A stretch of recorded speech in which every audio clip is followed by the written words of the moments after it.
Oui, bonjour, je me nomme Serigne Thiam Diédhiou.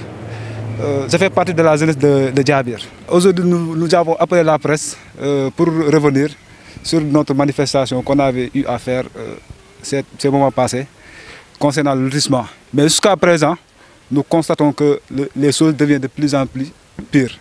C'est pour cela qu'on a jugé nécessaire de faire aujourd'hui un point de presse pour appeler la presse et les expliquer où se trouve la situation. D'abord, il y a une convention qui a été signée sans le consentement de la population. Et malgré cela, la population a jugé nécessaire de faire le lotissement. Mais des choses sont en train de se passer qui débordent. Pour le moment, le lotissement s'est déroulé. Et en plus, il y a des impactés. 14 impactés. Et parmi ces impactés, il y a des gens qui ont déjà construit.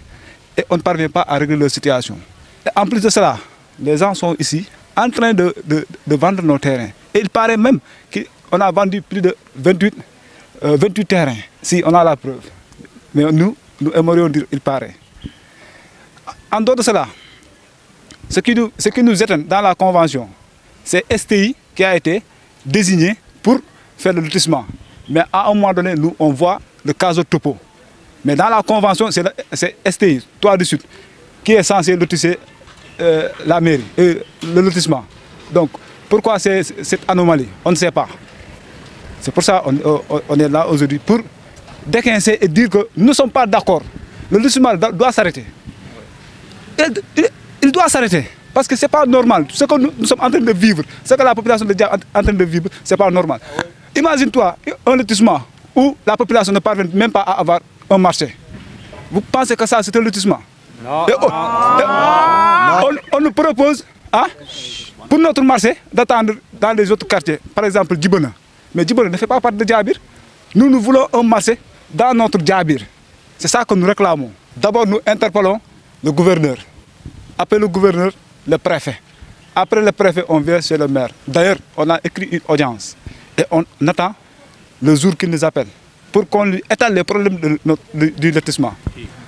Le nouveau maire, Ousmane Sonko. En dehors de cela, nous interpellons aussi le président de la République, mais aussi le ministre de l'Urbanisme. Car on nous dit que la convention a été signée. Maintenant, le lotissement, sur le plan de masse qu'on nous a donné, et ce qui a été signé en haut, ce n'est pas la même chose. Donc, il y a des problèmes. Donc, pour cela, nous interpellons tous ces autorités à revoir le lotissement de Djabir. Parce que nous, les jeunes, on est déterminés. On ne se laissera pas faire. Ce que nous connaissons beaucoup, parce que si on vend notre terrain à des étrangers qui vont venir construire ici, nous, où est-ce qu'on va habiter? Et encore, ça va amener des problèmes entre nous-mêmes les voisins. On va te dire, toi, tu n'habites pas ici, pour amener un autre habiter là-bas. Déjà, il y a un mal qui est en train de vivre entre les populations. Ça, nous intéressons la mairie, l'ancienne mairie, mais aussi, d'une part, notre commission, parce qu'elle ne nous aide pas. La commission de Djabir. Oui, elle ne nous aide pas, parce que quand tu parles là-bas pour les demander des informations, ils refusent même de te donner. Regardez, le plan de masse, on a beau chercher ça, ils ne nous ont pas donné. On était obligés d'aller au niveau de Toit du Sud. C'est eux qui nous ont donné le plan de masse. Et si c'était des choses légales et normales, c'est eux-mêmes qui devaient montrer le plan de masse à la population. Mais jusqu'à présent, d'autres même, quand tu les demandes, ils disent « Moi, je n'ai pas le plan de masse. » Jotoon nañ fi def benn manifestation pour wax ci lu jëm ci lotissement bi. Mais gis nañ depuis boobu ba ñu waxee ba tey amul avancement. Affaire bi sax tey la gën a ñàng. Moo tax tey ñu décidé encore waat yéen journalistes yi ngeen ñëw taxaw ngeen déggaat suñuy jooy. Suñu jooy mooy lan d'abord dafa am benn convention bu ñu signé woon. Convention ba ñu koy signé c'est sans consentement population bi. Mais ci loolu gars yi d'accord ñuy dem. Ci dem boobu ñu gis ni y a beaucoup d'anomalies am na lu nga xam ni nekkul di jaar yoon. Par exemple bu ñu jëlee si pourcentage bi ñu ne population 50 la mairie 50%.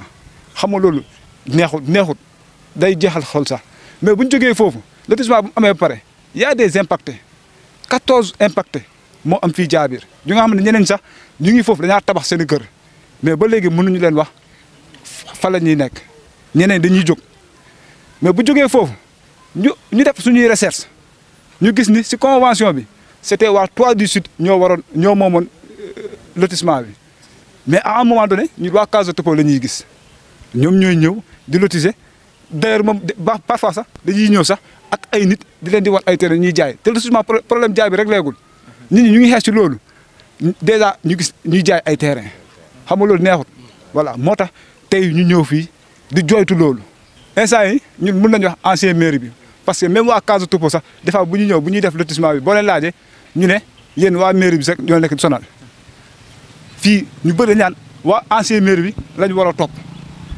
mais ñun mënuñu topp ancien parce que am na benn commission qui a été mise en place te commission boobu moom moo ñu représenté mais ñu si da ngay dem pour laajal information yéen ñu wax la ko yéen duñu la ko wax fii plan de masse bi il a fallu ñun ñu def suñu propre investigation ba ñu am ko convention bi ñun ñoo xaar suñu bopp ba ñu am ko mais ñoom waa commission bi joxuñu ko d'ailleurs moom yow lotissement lu toll lotissement ngay def lotissement nga ne yow sa quartier du am marché nga naan beneen quartier la ñuy yóbbu marché bi mais loolu c'est pas normal. pas normal. ay espace vert tey ñu ñëw woon la yii ñu ne fii espace vert la par exemple mosquée bi terrain de foot mais ñu egg quand jimi fi ñu naan foofu la impact tey nekk gars yi mënuñu woon foofu ba tey jii loolu neexut loolu lañ nekk du jooytu loolu dafa war a dagg.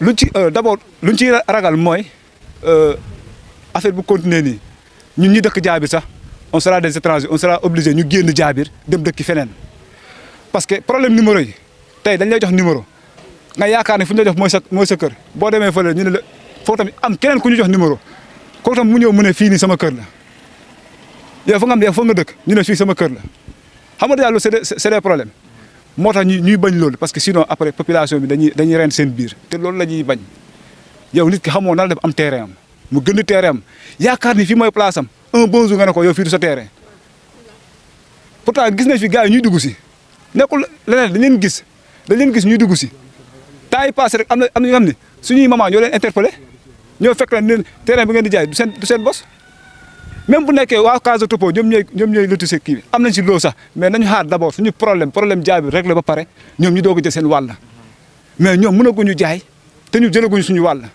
ñu loolu la ñuy jot moo tax ñu leen di ñaan instant yi dañuy ñaan waa Casa Topo ñu arrêté parce que ñun bu ñuy conféré wu ci convention bi la ñuy conféré te convention bi c'est waa Toile du Sud ñoo fa nekk te dans les normes ñoom ñoo waroon ñëw di régler yeneen problème yi mais comme ñoom ñëwuñu ñoom ñu ñëw moo tax ñu leen di ñaan ñu arrêté.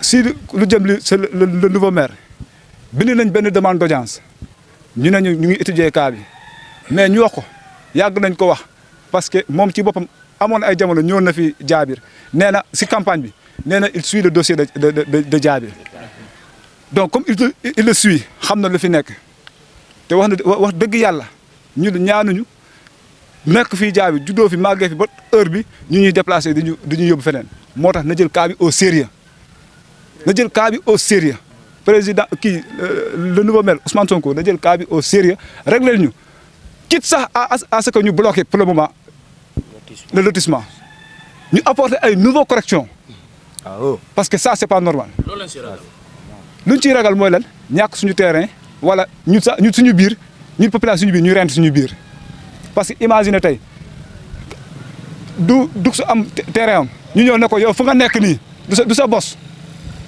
Serigne Thiam moo ko moom est-ce que dug si dina ma baax ba tabax bu boobaa man ak moom dañuy rayante te ci rayante boobu après suba du ñu xoolante te ñun ñoo dëkk ci benn koñ bi ñu loolu lañ ciy ragal bëgguñu génn suñu jaabir nañu ko bàyyi suñu jaabir